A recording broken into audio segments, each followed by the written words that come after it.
I want to talk real quick about one newish and two not quite as new editions of the English Standard Version that I recommend. This is the Preaching Bible that is not verse by verse, and I just had Crossway send me a TruTone overboard. Let me talk about why I like it. This is obviously not the TruTone overboard.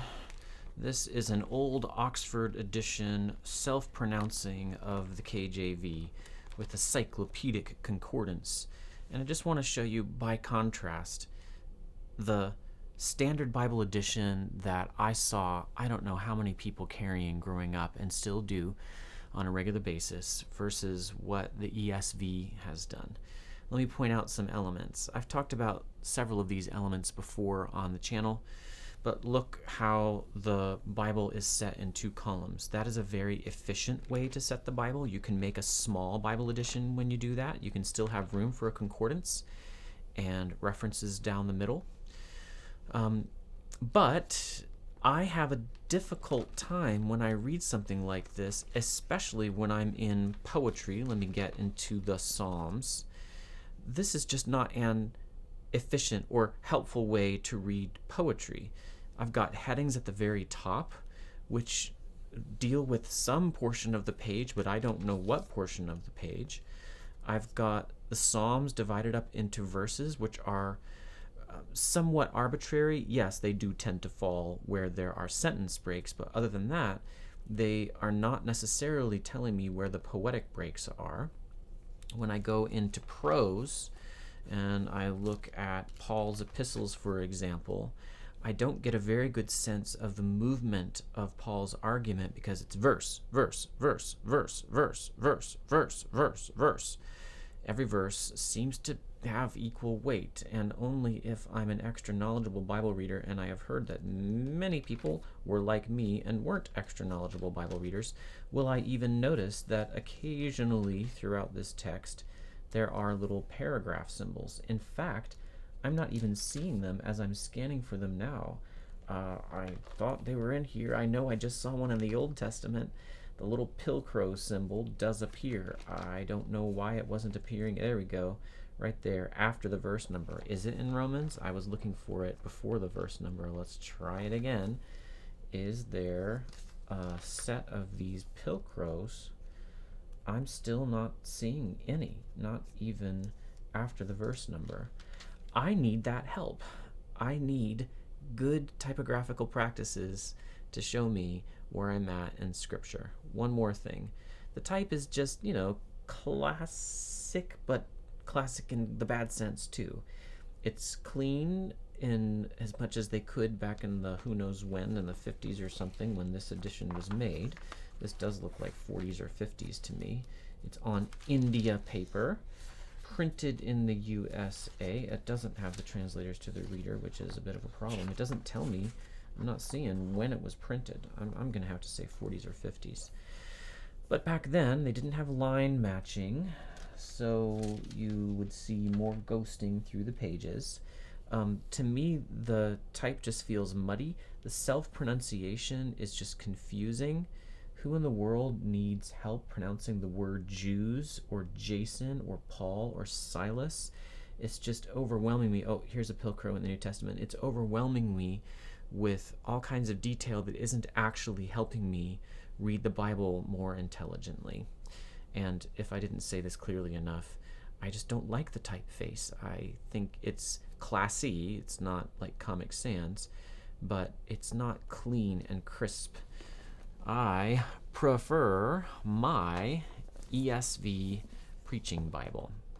I'm gonna unbox it here.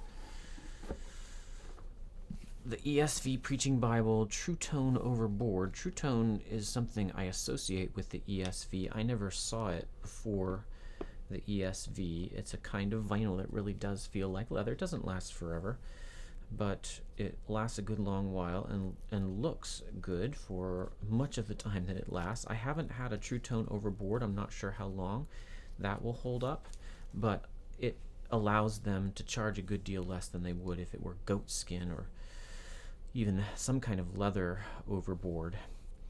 The text right off, you can see the differences between this and the King James. There are single columns on each of the facing pages, and that's true also in the Psalms, where I have the poetic lines set off neatly and the verse numbers out in the margin so that I can really trace the argument here. The parallelism becomes clear. You have seen, O Lord, be not silent, O Lord, be not far from me, because the second of the parallel lines is set in an indent. That's really helpful for just covering ground, for seeing at a glance what's going on.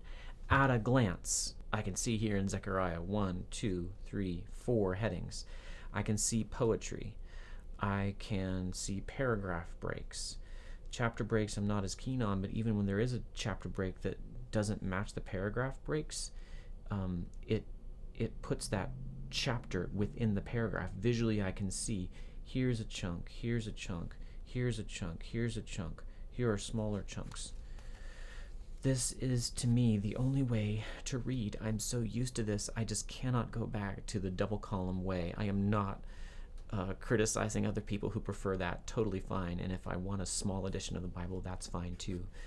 But both for preaching and for reading, this is what I prefer. I asked for this one. They send me stuff when I ask, and I asked for this one because I really actually do plan to keep it. I give most of the review Bibles away that I get, but I'm keeping this one because I like the bigger type. It is 10-point lexicon type. I've talked about lexicon as a font before. I really, really love it. It also has these wide margins and the nice slipcase. This is a great option for a preaching Bible. I already kind of have a preaching Bible, and maybe I don't need to double up on the number of nice ESV preaching Bibles that I have, because the other one is a goat skin that I really treasure because it was given to me at a key time in my ministry life. But this format, is just that much nicer, and I'm coming up on that age when the optometrist tells me I might need bigger type. This is slightly bigger than the ESV single column legacy heirloom that I've got, that I preach from. I also really do like the cloth, or that is the TruTone overboard format. I'm going to hang on to this in part to see if my eyes need it in time to come. It's just so well done. The line matching minimizes the amount of ghosting that you see through the page. The paragraphing is just so clear, and even when I'm preaching or when I'm reading a text of scripture, I've been preaching slowly through the Sermon on the Mount when I fill in for my pastor whenever he's gone.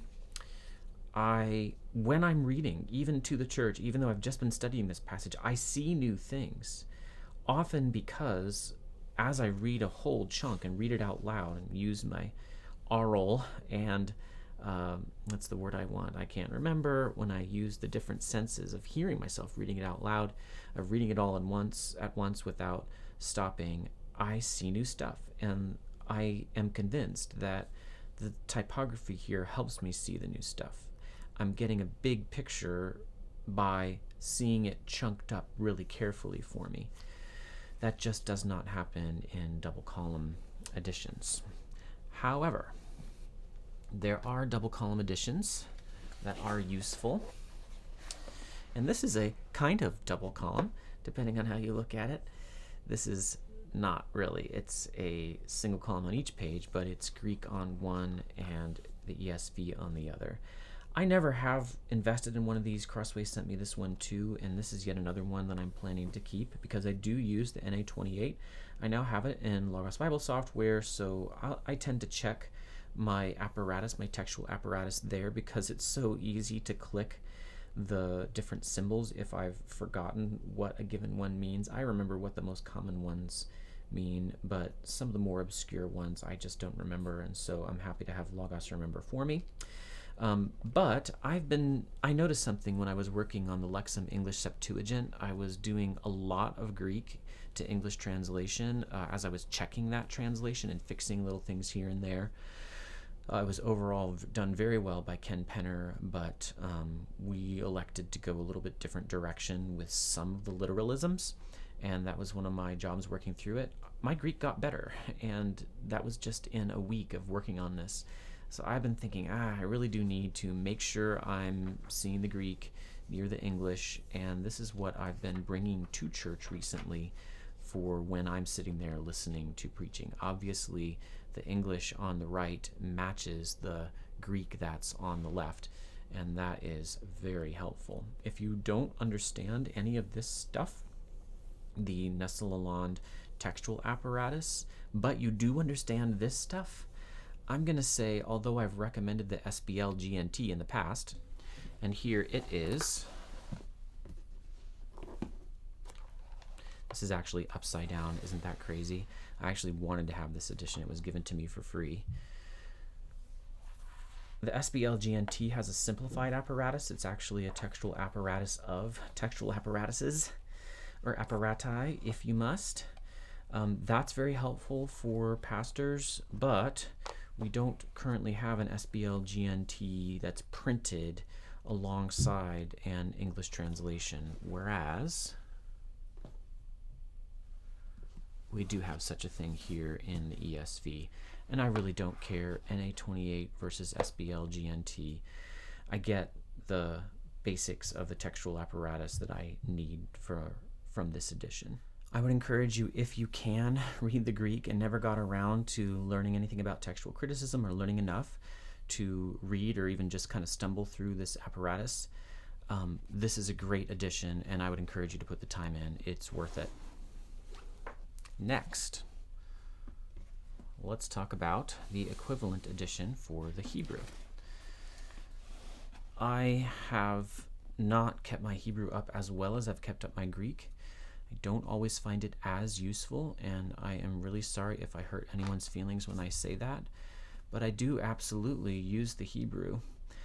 What I'm not so good at is the apparatus. I really need to read up on Old Testament textual criticism, but even just recently I was having some back and forth about Job 17:6, and because the order is different in here, it's going to take me a minute. Here we go.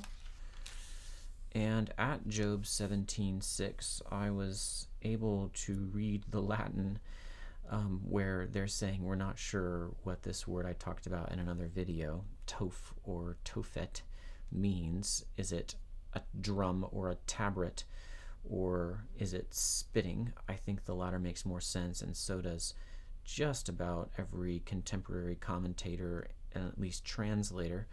And they've added some information from cognate languages, including Arabic and Ethiopic here. You kind of have to read the commentaries to get anything out of this, but like in my Greek, I'm thinking I really ought to be seeing the Hebrew yet more often. I really don't want to be in church listening to preaching without also being able to look easily at the Hebrew or Greek. So when we are in Old Testament portions, I'm planning to bring this, and when we're in New Testament portions of the Bible, I'm planning to bring the Greek. Here is your double column setting. I don't mind that here. This is a tool, not something that I'll read a lot of the English in. Really, I'm just going from one side to the other, and this makes it easy. I can line things up very quickly, and probably, this would not fit because of all the poetry. It would not fit on one page. That would make it awkward. So you really had to go with double columns here. Again, absolutely fine. They're still doing paragraphing, so that makes it clearer as I work through.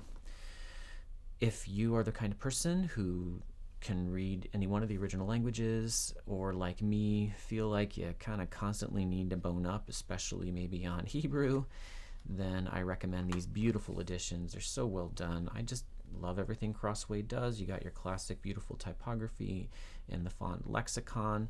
As a friend of mine recently said, the translation, and I would say this is true of the typography too, befits the Bible. If we grew up on a translation, that is, if the English-speaking church had for the last several hundred years had a translation that was less formal, more dynamic or functional, like the NIV, which is not fully functional, but toward that direction, then we would have seen what that kind of translation does. But we don't know what that does over a long period of time. I really do if I get to choose for a middle class, high school educated congregation, I really like to stick with the tradition of the King James. Ironically enough, that's what the ESV does. And it's just not a mistake that the ESV is the translation that comes out with the most of these kinds of editions. Now, I'm not trying to put down the NIV. The NIV is a great translation, and absolutely many churches both do use it and should use it. But as for me in my house, when I got a chance to make a choice, you have to choose one, and I did choose the ESV because I like the King James tradition. I like the more formal translation, and I like it that Crossway knows what I need as a Bible student and as somebody who's working in the field of academic biblical scholarship. Let me toss in another comment real quick about another Bible that I received recently, the NASB 2020. I simply have not had time to go through and look at the translation decisions that they have made. I heard kind of negative buzz early on, years ago, when they first released a couple of their renderings. I'm hearing less of that now that the actual Bible is out. I am heartened, however, to say that whereas previous NASB editions could often be just frankly ugly, I mean, I could not believe it. The design and typesetting of this one is done by K.Q.E.D Denmark. They are so good, and their fingerprints are all over contemporary Bibles. I'm so glad for that. This says quality to me. I really, really love the work of K.Q.E.D Denmark. I don't mind the double column. There is a place for it. These references can be useful. I'm holding on to this edition and not giving away because I really do need to have an edition of the NASB 2020 that I can easily check. If you like the NASB, I don't yet have a place to send you. The articles haven't really come out, journal articles about the quality of the translation, but I am certain that we will get treated to that. And I have to think very soon, and I'm probably missing some stuff that's already come out. This TruTone-like cover is a little thicker, it feels like, than the stuff I'm used to with Crossway. I don't know if I like that or not, but it looks like it would be at least, equally long-lasting to the Crossway editions that use this TruTone, leather-ish vinyl. I actually asked them to send me this one that kind of looks like wood. I like the pattern, the NASB 2020.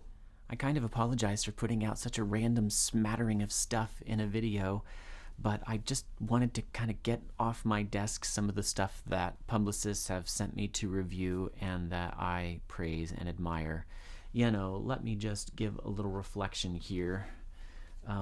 People on the internet do get so uptight. You're not going to be surprised to hear me say this if you've seen any other of my videos.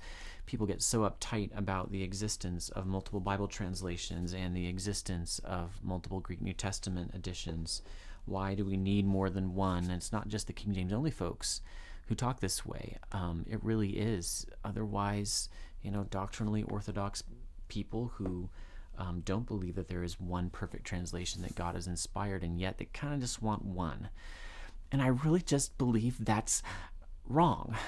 Not maybe morally wrong, but sort of like wrong and as in unwise. You're cutting yourself off from what I often say is an embarrassment of riches. Just touch my face. I remember Pat Sajak did that one time. He went like this or like this on national television and then commented about it. Yeah, I think it was the latter.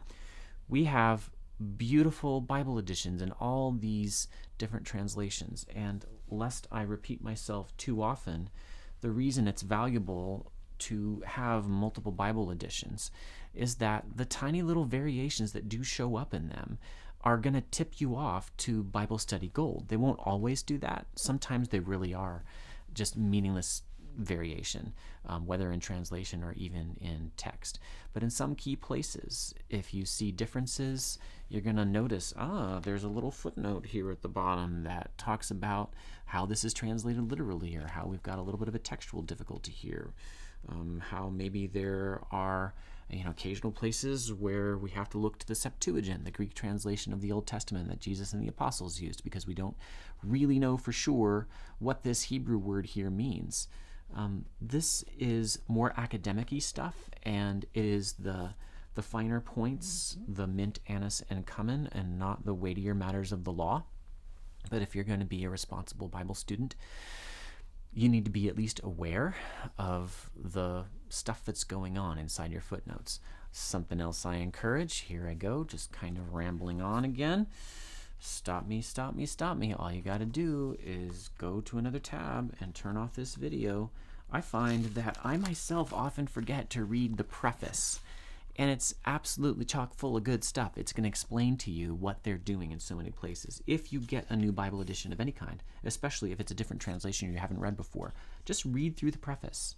Make sure you read it until you understand it all. And I think you'll find that you get more benefit from your Bible study and more understanding of why translations differ. Sometimes I get comments from people on YouTube, and sometimes they're actually very courteous, and I'm thinking of one in particular who, if he watches this video, might recognize himself here, and they just simply don't understand. Their comment betrays to me that they just don't know what's going on, and I can't even really answer their questions without explaining a lot of the backstory to them. Well, a ton of that backstory is going to be in the preface to whatever edition of the Bible you get, including the King James Version, as long as you can read the translators to the reader, which isn't in all editions, but is in, I think, an increasing number nowadays, because it's been recognized that this is necessary.